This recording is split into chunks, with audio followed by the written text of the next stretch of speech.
चाणक्य और चंद्रगुप्त की 33वां एपिसोड। मगध के राजमहल में महाराज धनानंद अपने सिंहासन पर विराजमान हो चुके थे। वही महामंत्री अमात्य को आज अपनी हार का भय भीतर ही भीतर खाए जा रहा था। वो इतने भयभीत हो चुके थे कि उन्हें इस बात का ध्यान ही नहीं रहा कि महाराज धनानंद कब से राज्यसभा की कार्यवाही को आगे बढ़ाने के लिए उनकी प्रतीक्षा कर रहे हैं। उन्हें इस तरह खुद में खोया देख महाराज धनानंद ने ऊंचे स्वर में पुकारा, अमात्य। महाराज की आवाज से अमात्य कुछ ऐसे होश आया और वो बोले, क्षमा महाराज, वो हम। उनकी बात अभी पूरी भी ना हुई थी कि धनानंद बोले, आपका स्वास्थ्य तो ठीक है ना? जी महाराज। तो आज की सभा की कार्यवाही शुरू की जाए। धनानंद का आदेश मानकर अमात्य ने राज्यसभा की कार्यवाही शुरू की। सेवक द्वारा उन्हें एक सूचना पत्र दिया गया जिसमें उन कामों की सूची थी जिनके लिए महाराज धनानंद की सहमति की आवश्यकता थी। इसी बीच शंभुनाथ चुपचाप अपने आसन से उठकर सभा से बाहर चले गए, क्योंकि वो नहीं चाहते थे कि अमात्य को उन्हें रोकने का एक भी मौका मिले। इधर मुरा मिलिंद को लेकर महल के भीतर प्रवेश कर चुकी थी। वो महाराज धनानंद के सामने नहीं जा सकती थी, इसलिए दस्तकार मिलिंद को लेकर राज्यसभा के बाहर खड़ी होकर मंत्री शंभुनाथ की प्रतीक्षा करने लगी। मिलिंद अपने पूरे शरीर को चादर से ढके हुए था ताकि उसे कोई भी पहचान न सके। मंत्री शंभुनाथ जैसे ही बाहर आए तो मुरा ने मिलिंद को उन्हें सौंप दिया। मंत्री शंभुनाथ उसे लेकर राज दरबार की तरफ बढ़े। वो चौकन्ने होकर अपने आसपास नजर रख रहे थे। राज दरबार में महाराज धनानंद मगध के मंत्रियों और सभासदों की बात सुन उनकी परेशानियों का निराकरण कर रहे थे। 3 मुश्किलों का हल निकाल लिया गया था, लेकिन चौथी सूचना में मंत्री शंभुनाथ द्वारा महाराज के सामने एक निवेदन रखा जाना था। अमात्य ने सहमी आवाज में उद्घोषणा की, खाद्य मंत्री शंभुनाथ सामने आए और अपना निवेदन महाराज के सामने रखें। कहते हुए अमात्य ने मंत्री शंभुनाथ की तरफ देखा, लेकिन वो अपने स्थान पर नहीं थे।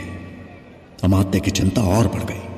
वो मन ही मन बोले, मंत्री शंभुनाथ कहीं उस दस्तकार को लाने तो नहीं गए, और ये गुप्तचर कहां रह गया अभी तक। तभी महाराज धनानंद की आवाज उनके कानों में पड़ी, अमात्य, शंभुनाथ कहां है? उन्हें तो इस समय दरबार में होना चाहिए था। वहीं मंत्री शंभुनाथ मिलिंद को लेकर राज दरबार में प्रवेश करने ही वाले थे कि तभी एक छोटा सा कांटा मिलिंद की चादर को भेदता हुआ उसकी गर्दन पर जा लगा। मिलिंद के मुंह से हल्की सी आह निकली और वो वहीं रुक गया। उसे ऐसा लगा जैसे गर्दन पर कुछ चुभा। मंत्री शंभुनाथ ने उसे रुकते हुए देखकर पूछा, क्या हुआ मिलिंद? मिलिंद अपनी गर्दन को छूते हुए बोला, कुछ नहीं। इतना बोलकर उसने जैसे ही अपना अगला कदम बढ़ाया, वो लड़खड़ा कर वहीं गिर पड़ा। उसके हाथ पैर छटपटाने लगे और उसके मुंह से सफेद झाग निकलने लगा। शंभुनाथ ने तुरंत उसे पलटकर उसकी गर्दन पर देखा तो उन्हें उसकी गर्दन पर एक पतली सुई गड़ी हुई दिखी। शंभुनाथ समझ गए कि उस पर जहरीली सुई से वार किया गया है। उस सुई का विष इतना जहरीला था कि उसने मिलिंद को 2 पल का समय भी नहीं दिया और वो वहीं छटपटाते हुए मर गया। उसके उपचार के लिए समय भी नहीं बचा।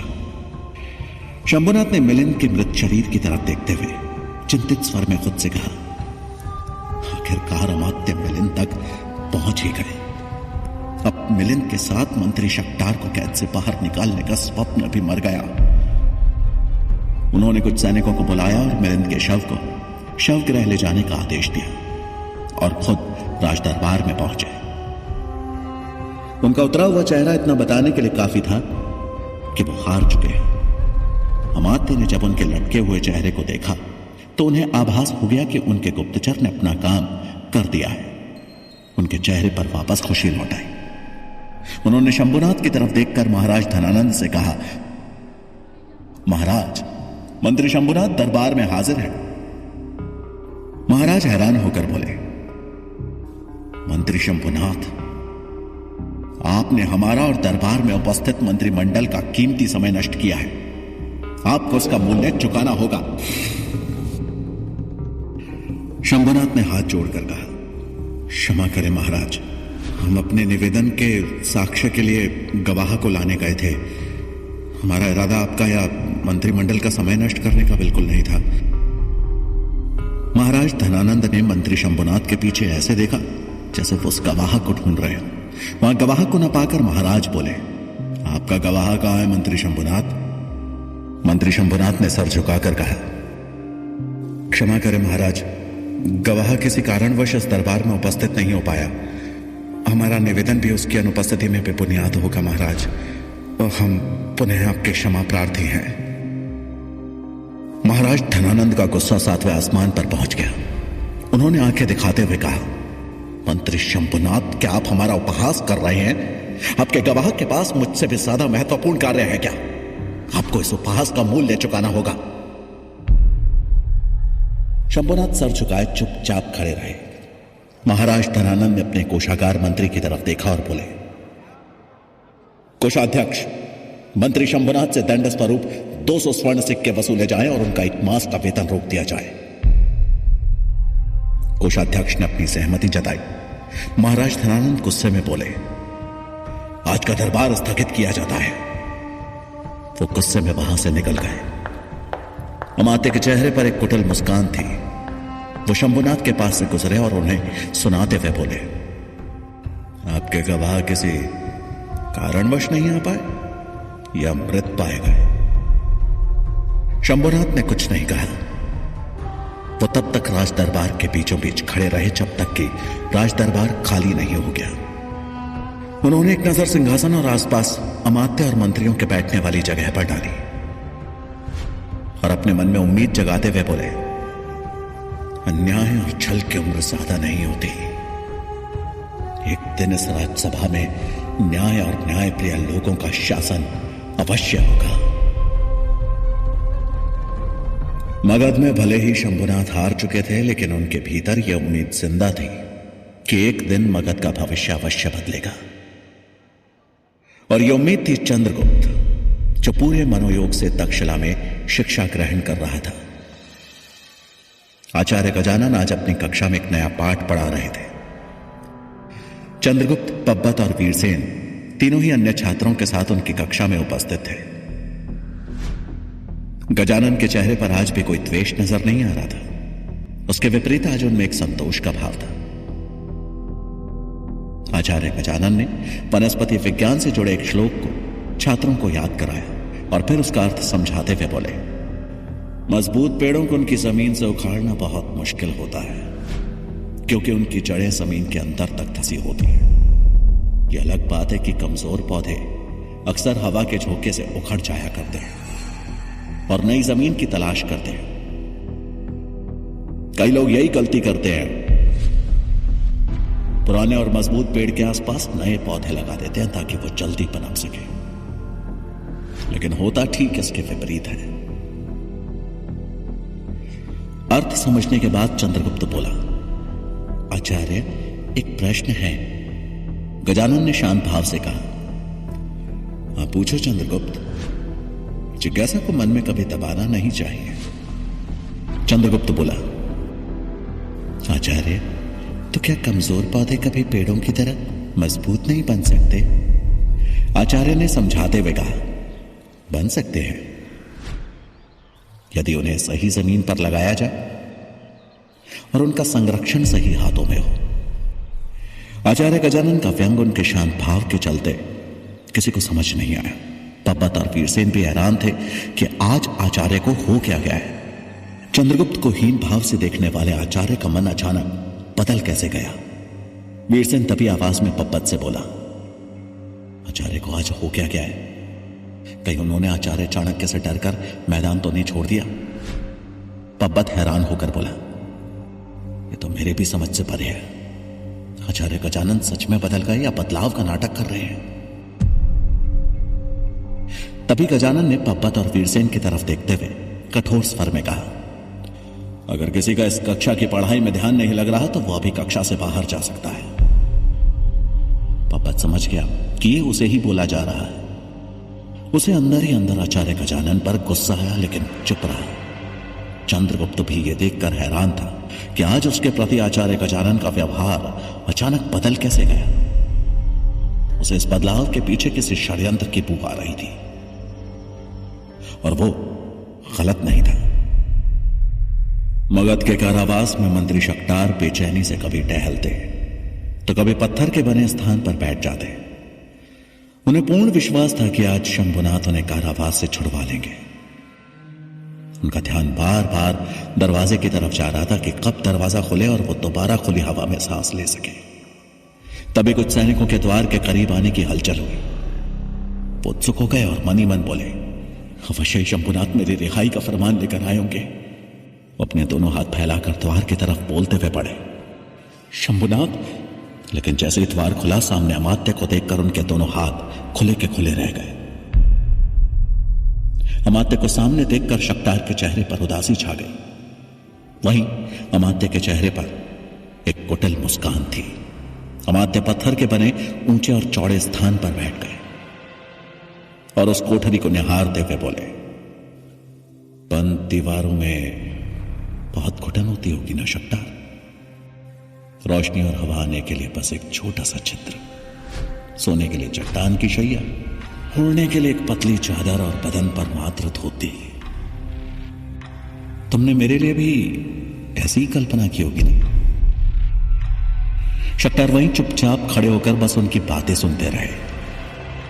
अमात्य ने मुस्कुराते हुए कहा, अफसोस कि तुम्हारी कल्पना सत्य सिद्ध नहीं हुई।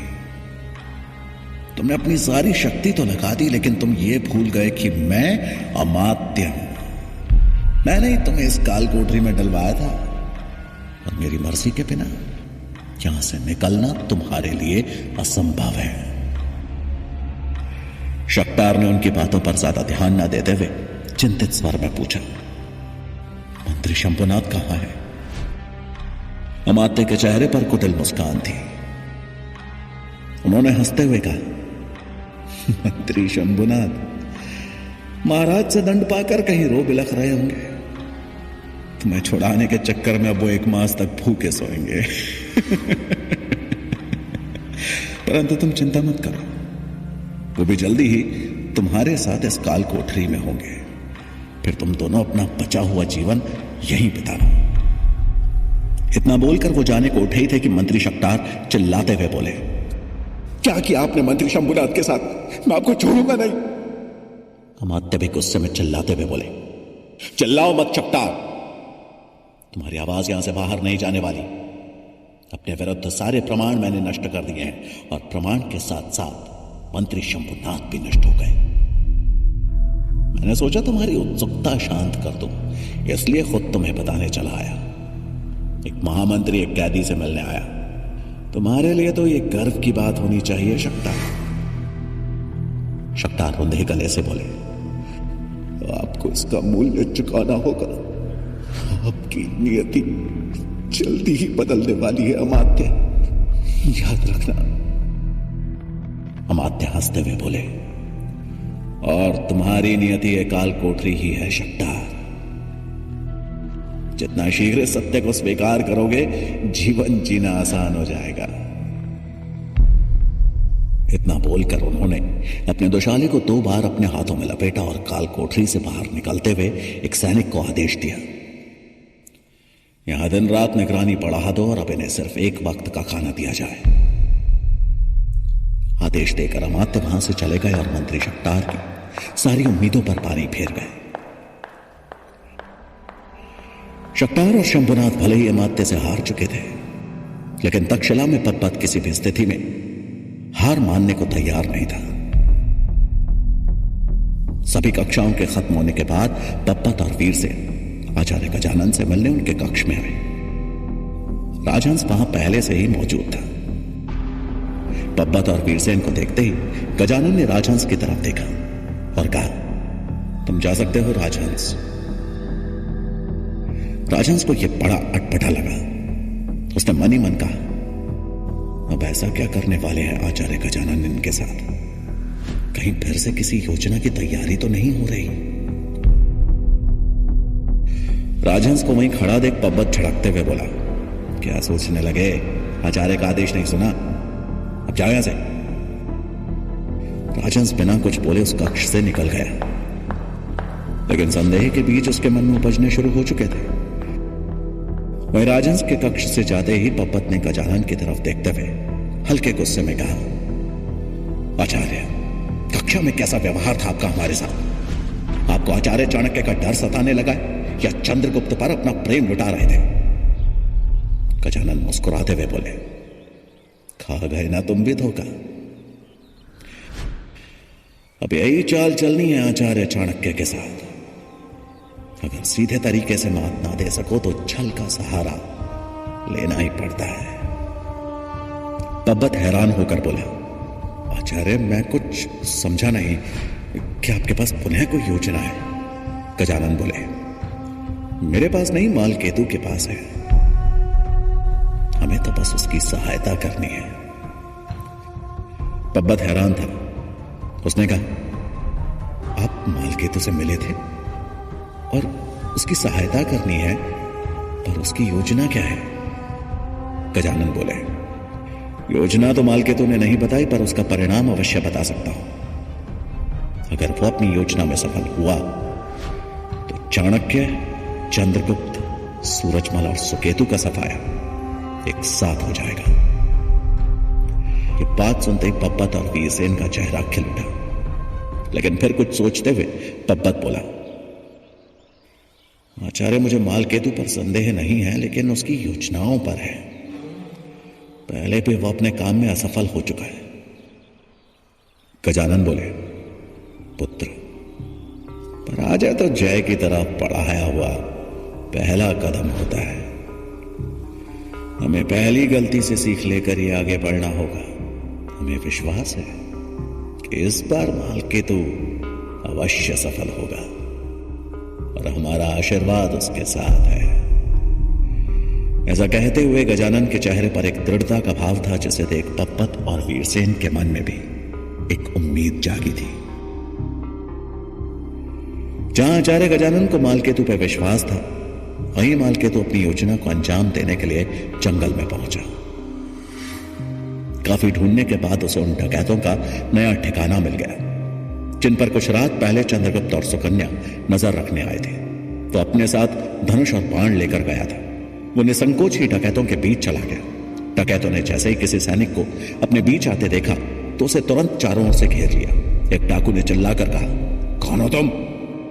मालकेतु ने अपना धनुष बाण नीचे रख दिया और अपने दोनों हाथ हवा में उठाकर बोला, मैं यहां आत्मसमर्पण करने आया हूं। मुझे आपके सरदार से मिलना है।